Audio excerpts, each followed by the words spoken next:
This is definition 3.24. It's called a Gauss transform.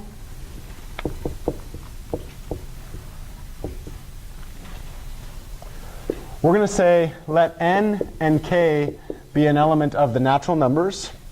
And we'll say that k is strictly less than n. We're going to let the vector tau, T-A-U, the vector tau, be a vector in Rn whose first k components or coefficients are 0. With, let's go ahead and think about the structure of tau. Assuming that k is not 1 or 2, what's the statement about tau? What are all the first entries in the vector tau? The first k entries of tau are 0. This would be what we call row 1. Perhaps we're a little bit generous and we say this is going to be row 2, all the way down to row what? K. Row k plus 1, if we used our sparsity structure, those are allowed to be non-zero. They don't have to be non-zero. They're not stars necessary, but they're allowed to be non-zero. And from that standpoint, we might actually give those things name. We might call them tau k plus 1. Can you guess what the next one's going to be? K plus 2. All the way down, what's the last one? Tau n. How do I know that there's going to be at least one of these that is non-zero? Yeah, these are integers. One integer is strictly less than the other one. The biggest this thing can be is 1 less than that one, right? Then, a Gauss transform is a matrix L sub k. It's going to be an n by n matrix, I suppose I should say that. It's an n by n matrix, which is the identity matrix minus tau outer product ek. In this case, we say tau is a Gauss vector. And this, of course, is named after Lagrange.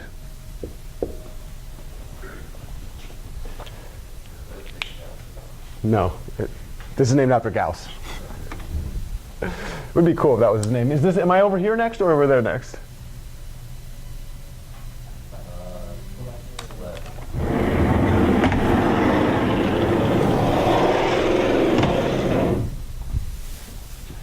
Let's get our head on what these things look like.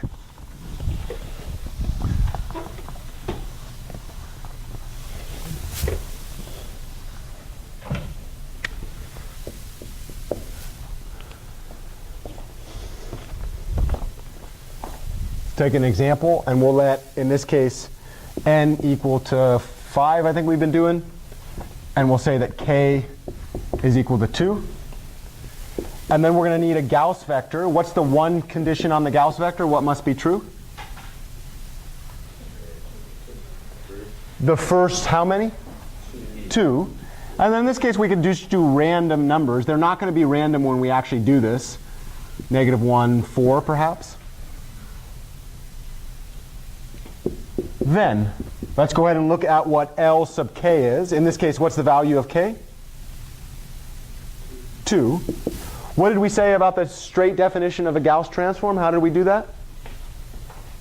It's going to be the identity matrix of size n, and then I subtract away from the identity matrix the vector tau outer product with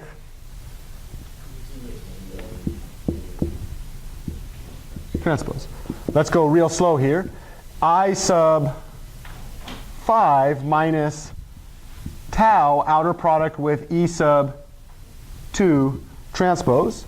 In this case, the identity matrix would be the 5 by 5 matrix whose main diagonal elements are all 1.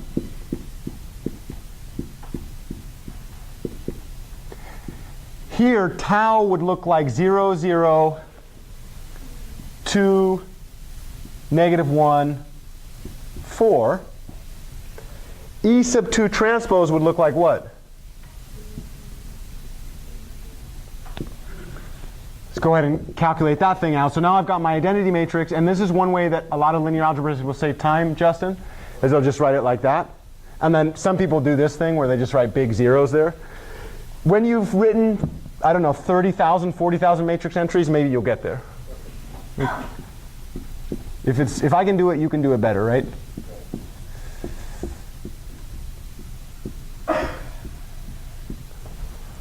What is this matrix right there? If you look at that matrix, what size is it? 5 by 1 and 1 by 5. So what matrix is it? It's a 5 by 5, all of whose entries are except where? Try again.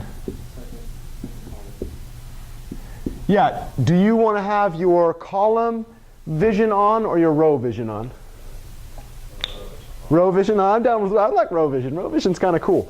If we're thinking about this as row vision, then we're going to recreate this row in special places. In order to do that, we're going to multiply by these scalars and then place the appropriate scalar row multiplication in the row that the original scalar came from.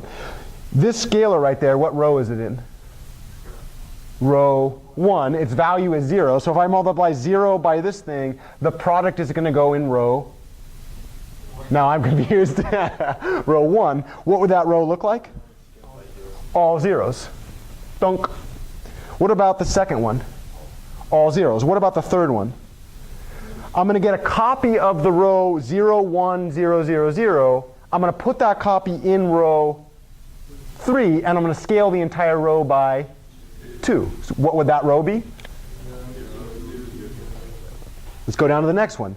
I'm going to put a copy of this row in row 4, and I'm going to scale that row by the value -1. Could you guess what the next one is without having to say anything?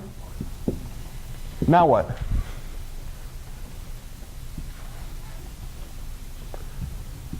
One, 0, 0, 0, 0, 0, 1, -2, 1, -4. Ask me why there's a negative there. I don't remember. It has to do with, I do remember because I'm hoping I wrote it for a specific case. I haven't looked at this in 2 years.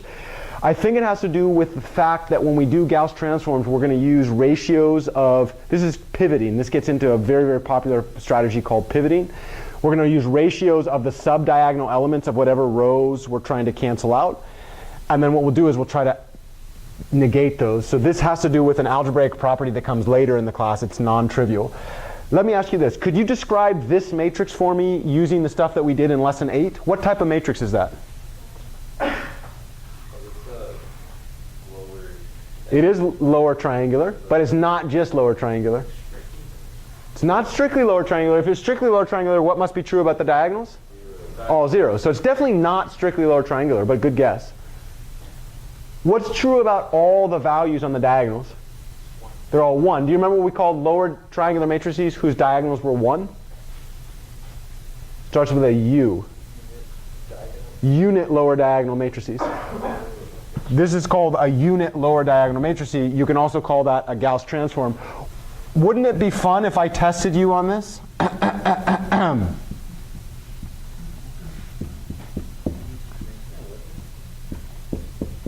Wouldn't it be fun if I gave you this test question?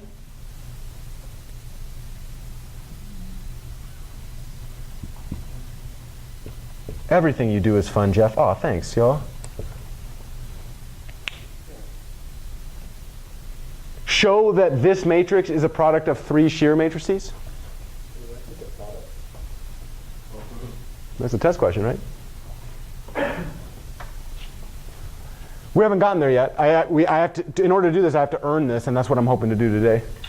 I have to earn the ability to test you on this, right? Because you have to understand how to multiply matrices in this way. My claim is you actually have enough information to do this right now. You just don't know you do yet.